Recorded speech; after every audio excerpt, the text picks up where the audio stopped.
계속 말씀드리겠습니다. 그 교과서 14쪽에 표가 나와 있는데요. 표에서 다른 건 볼 게 없고요.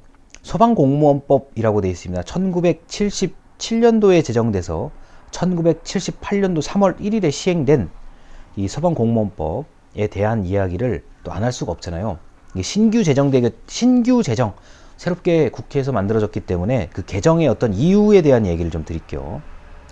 자, 이게 굉장히 의외로 짧지만 많은 내용이 담겨 있습니다.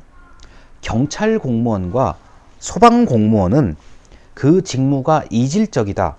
자, 이제 경찰과 소방 공무원의 역할이 확연히 다르다는 것을 70년대 후반에 인식을 하고, 직무가 이질적 다르다는 걸 인식을 하고, 민방위 체제의 새로운 전개로 지휘 감독 체계가 서로 달라졌는데도 불구하고 아직 단일 신분법 하나의 법으로 소방 공무원을 담으려고 하는 문제가 있기 때문에 국가 소방 공무원을 그 직무와 임용 기준 등이 동일한 지방 소방 공무원과 통합하고 기존 소방관 임용 제도의 미비점을 보완한다라고 되어 있습니다. 자, 이게 드디어 이렇게 소방 공무원이 경찰 공무원과 분리되게 된 이유는 1번 직무가 이질적이다. 서로 하는 일이 완전히 다르다라고 이제 얘기를 한 거고요. 그 다음에 민방위 체제가 전개됐다는 얘기는, 민방위는 우리 현역, 보충역 등등등을 다 이제 끝난 사람이 이른바 군대를 다 제대하신 분들이 예비군을 가잖아요. 그 예비군까지 완전히 끝나신 분들이 민방위 체제로 자연스럽게 우리나라는 이제 들어오게 되는데, 민방위는 이제 그 지역사회의 어떤 위험을 방지하는데 동원되는 그러한 인력들을 말합니다. 자, 이게 민방위 체제가 또 민방위 체제 역사가 굉장히 깊어요. 원래는 이게 우리 동네, 우리 마을을 사람들이 불이 났을 때 불을 끄고 어떤 군사적인 어떤 작전을 할 때 그 작전을 보조한다는 역할, 그 다음에 경비를 한다는 얘기가 이제 민방위 체제의 그 원래 얘기들입니다. 물론 지금도 마찬가지고요. 자, 이런 민방위 체제가 새롭게 이제 만들어져서 지휘 감독 체제가 좀 달라졌는데도 아직 왜 소방 공무원은 그 단독 법이 없느냐라는 문제를 제기해서 미비점을 보완한다, 이렇게 되어 있는 겁니다. 자, 이러한 문제의식이 분명하고요. 문제의식 속에 그 직무의 이질성, 그 다음에 민방위 체제의 어떤 새로운 전개, 이것 때문에 소방 공무원법이 만들어졌다라고 보시면 크게 문제가 없을 거라고 생각을 해요. 자, 그래서 이렇게 여기까지가 법의 어떤 역사라고 이제 생각을 하시면 돼요. 법의 역사하고 예전부터 지금까지 화재에 관련된 그 법은 분명히 있었고, 그러니까 지시, 불을 꺼라 지시, 그 다음에 피해 상태를 보고하는 거 당연히 있었고요. 그 다음에 그 일제강점기와 미군정 시기를 넘어서 현재까지 오면서 그 법이 새롭게 만들어졌다는 거, 그리고 법이 만들어질 때 나름대로의 문제의식이 있었다는 것을 이제 여러분들에게 말씀을 드릴게요.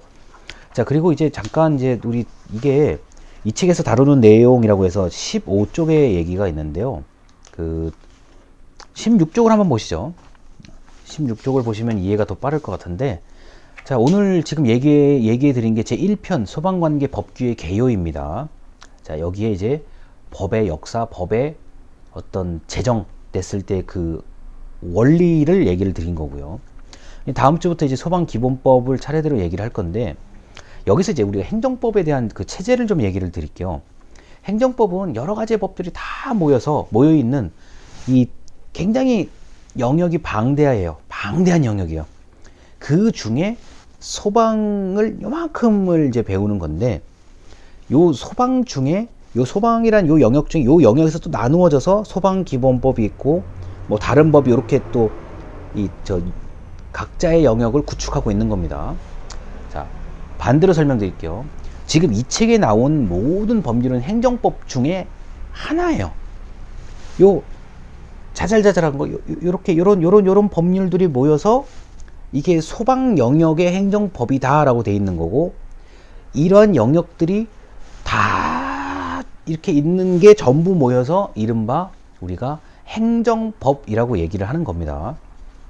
자, 이렇게 얘기하면 좀 와닿지 않을 수가 있으니 소방에 관련된 법률이 모여 있는 요런 어떤 마을이 있어요. 바로 옆에 마을에 경찰에 관련된 법률이 모여 있는 마을이 또 있는 거예요. 근데 이 마을과 마을이 아예 떨어져 있지는 않고 또 요만큼 연결이 돼 있어요. 그러니까 작은 마을이 있는 거예요. 이렇게.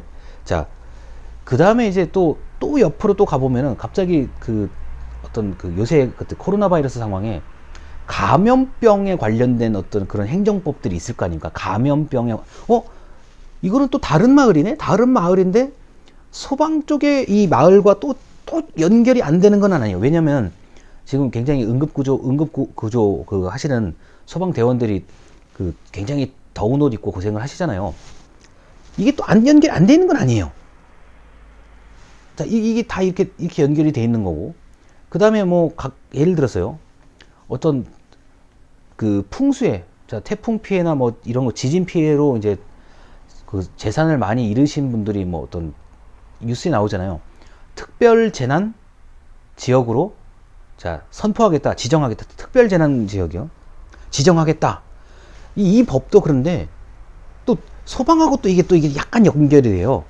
이건 또 다른 마을이에요. 이제 마을이 여러 개가 있는 거예요. 그 마을이 여러 개가 쭉 모여 있는 게 이게 이 전체 큰 도시가 행정법이라고 생각하시면 돼요. 그래서 행정법이 굉장히 복잡해요. 복잡한데 이게 안 이어져 있는 거는 아니고 동떨어진 것 같으면서도 언제든지 연결을 시킬 수도 있고. 자, 여기서 이제 제가 또 비유적인 표현입니다. 마을과 마을을 합해버릴 수도 있어요. 이게 이제 법률의 통합. 그 다음에 마을 안에 있는 자잘한 또 그것들을 또 요 안에서 또 통합을 할 수가 있어요. 자, 이렇게 생각하시면 그 다음에 좀 이해가 되실 거라고 보고, 또 이런 게 있죠. 가끔은 마을이 없어져요. 무슨 말이냐? 이게 법률의 폐지. 자, 통합되는 게 있으면, 그러니까 작은 것을 모아서 하나로 만드는 게 있으면 없어지는 것도 분명히 법률에는 있어요. 이게 행정법의 어떤 제가 지금 비유적으로 표현을 드리는 거고, 소방공무원이나 이런 소방기본법 같은 경우는 항상 법이 살아있어요. 자, 이것도 비유적인 표현입니다. 아니, 소방관 지금 열심히 근무하시잖아요. 그리고 소방서 다 있잖아요. 경찰 당연히 있고요.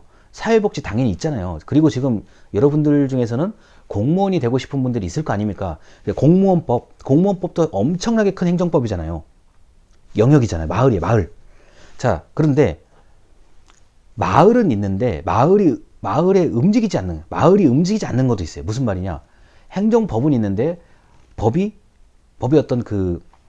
어떤 실질적인 내용이 별로 없는 법들도 있어요. 이른바 마을은 있는데 마을에 사람이 없어요. 그런 법들이 있습니다. 어떤 거냐? 자, 상징적인 의미를 담고 있는 법, 그리고 어떤 선언적, 자, 뭐뭐를 해야 된다, 뭐뭐를 해야 한다, 뭐뭐를 해야 한다. 해야 하는 건 맞아요. 어떤 논리는 이해가 되는데, 구체적으로 그 법 안에 어떻게 할지가 담겨 있지 않은 법들도 있어요. 이건 이제 상징적, 선언적 법이라고 얘기를 합니다. 그러니까 마을은 이제 사람이 없다는 거예요. 이런 것들이 쭉 모여 있는 게 행정법이에요. 그 중에 우리는 소방을 좀 배울 거고, 제가 또 이제 다음 영상에 얘기하겠지만 좀 다른 법률, 우리가 생활법률이라고 얘기를 해요. 생활법률에 대한 얘기를 너무 안 할 수가 없어요. 우리 수업에서는요. 그리고 여기 지금 소방공무원 하실 분들도 계시겠지만 다른 과 분들도 많거든요. 근데 이렇게 생각을 하셔야 돼요. 다른 과 분들의 입장에서 이렇게 생각할 수 있죠. 내 전공과 연결된 법은 뭘까? 궁금할 수 있잖아요.